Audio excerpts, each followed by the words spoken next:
Hello! Star Wars The Force... Whoa! Wrong movie. The Last Jedi. Oh my god. I'm going crazy.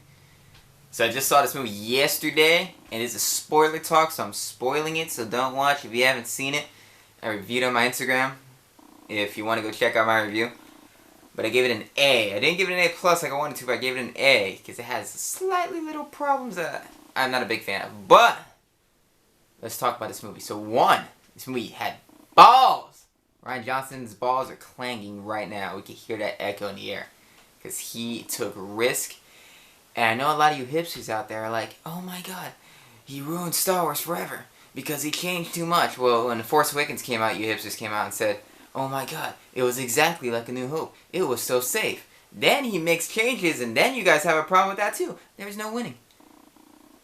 Too safe. Unsafe. What do you want him to do? What is he going to play next? I have no idea. What do you want from a Star Wars movie? I prefer the risk.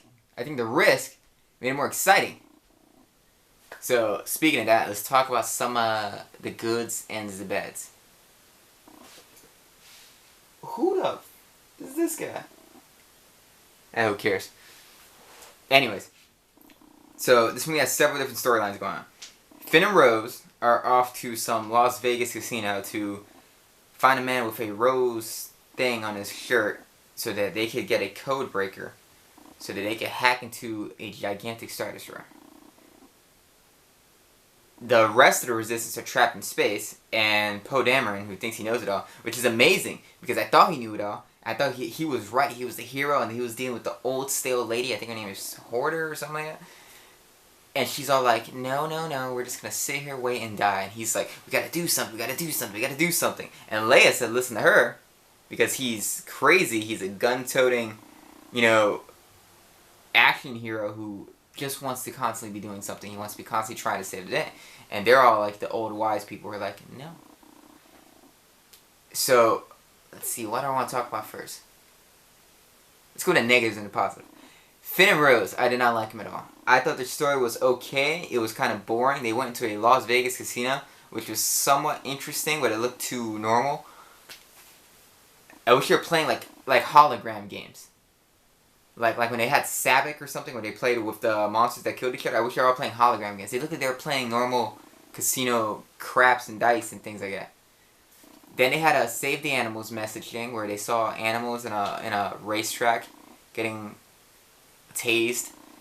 And then they wanted to save the animals, which I thought was very like that commercial where the dogs cry. A Star Wars movie doesn't need to be a Save the Animals movie. This ain't Oksha. I thought Oksha was going to pop up. So I didn't like that aspect. I didn't like their whole thing that they were doing because they go to find a code breaker on a hunch that this is going to work. They get locked up because they misparked the car, which is kind of funny. They end up in a cell conveniently. Lord of the Rings equals conveniently with a guy who happens to be a code breaker. He gets him out. I don't know why he was in there to begin with if he could just open the door like he did. And then they're running on these animals that look like dogs in normal grass, and they escape. Their whole thing was kind of boring, and it kind of went nowhere. Because not only did it not work at the end, but it felt like we have to send a message, inspire a couple little kids. It was very Disney, love your family, love your friends, let's send them a message type thing. It was very boring. It did not match Star Wars. I know Star Wars has messages, but they kind of fit with the story. It felt very not fitting with the story. It felt like it wasn't a Star Wars story. It felt like a random episode of Rebels or something.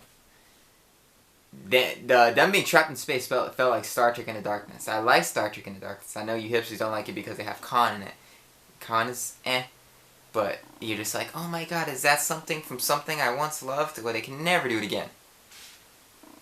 But that movie's a good movie. And this had a cool Star Trek in the Darkness thing where they're trapped in space with a massive enemy, and he's just blasting them and just waiting till they get picked apart over the course of time until something happens. And Poe that entire time is dealing with a conflict of the higher-ups telling him, no, we're just going to sit here, or we're going to evacuate and then get picked apart, which is what they end up doing. And Poe's like, no, we got to blow something up. Well, it ends up turning out, which I loved, that Poe was wrong. And it's interesting that they show that the older people are wiser in this movie. how the young people who think they know it all are literally being heroic, but being stupid at the same time. And it doesn't work. Even Finn and Rose's whole story, their heroic thing didn't work. Nothing happened. It went nowhere. He ends up fighting Phasma for 30 seconds. But that's how that concludes. Nowhere. It went nowhere.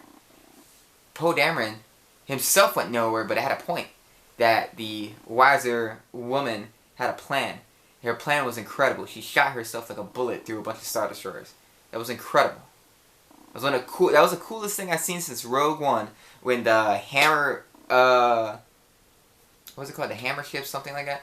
It pushed a Star Destroyer to cut the other Star Destroyer in half, turn a Star Destroyer into a knife. That was amazing. This was also amazing. This was, I don't know what's better.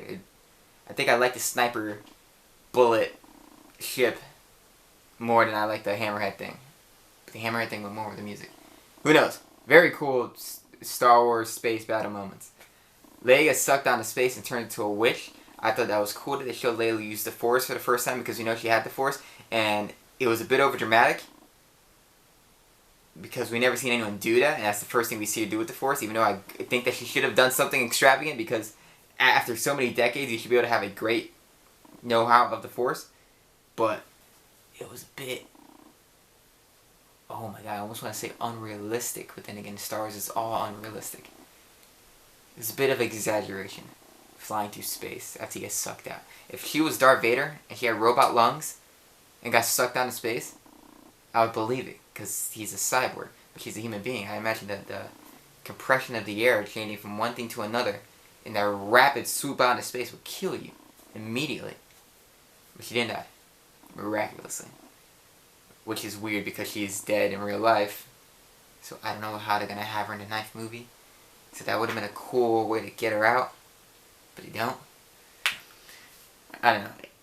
Rey, Luke, Kylo have an amazing story. Rey and Kylo, they have a cool connection where they're both questioning their points in this galaxy because they feel alone. They feel like no one's on their side. No one's on their side. They don't know where to go. They don't know what their destiny is. They don't know what the point of what they're doing is. Even if they're trying to do something, the people that are supposed to train them, they don't like them. Snoke doesn't like Kylo. And Luke doesn't like Rey. Which is amazing how that all ends up working out. At the end, Kylo has the most amazing chamber sequence ever. He cuts Snoke in half, and they have a samurai showdown with these red Imperial guards that look like they have like samurai layered armor. And it is so amazing. Let me check if this is still working, so I'm not talking to you. Alright. And it's amazing. That's one of the coolest fights I've ever seen in Star Wars ever. Then, and I'm fast forwarding to this, because I don't want to make this video forever. The next coolest thing I've ever seen in Star Wars, this movie has two of the coolest things I've ever seen. That fight in the chamber where they're fighting all these samurai-like Imperial guards, and they have like nunchucks and staffs with laser edge things. Luke even calls it a laser sword instead of a lightsaber, which I thought was funny. The comedy in this movie was a bit too much, but when it landed, it was hilarious. Especially with the people who cleaned the island, her cart getting destroyed.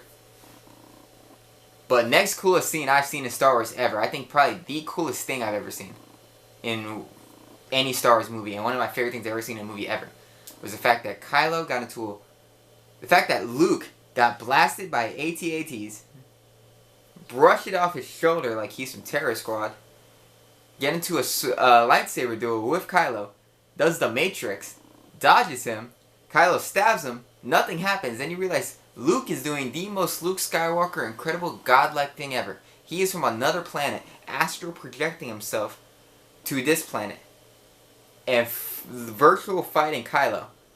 Just so Kylo could not beat him, just to make him look like a fool, just to let the resistance escape.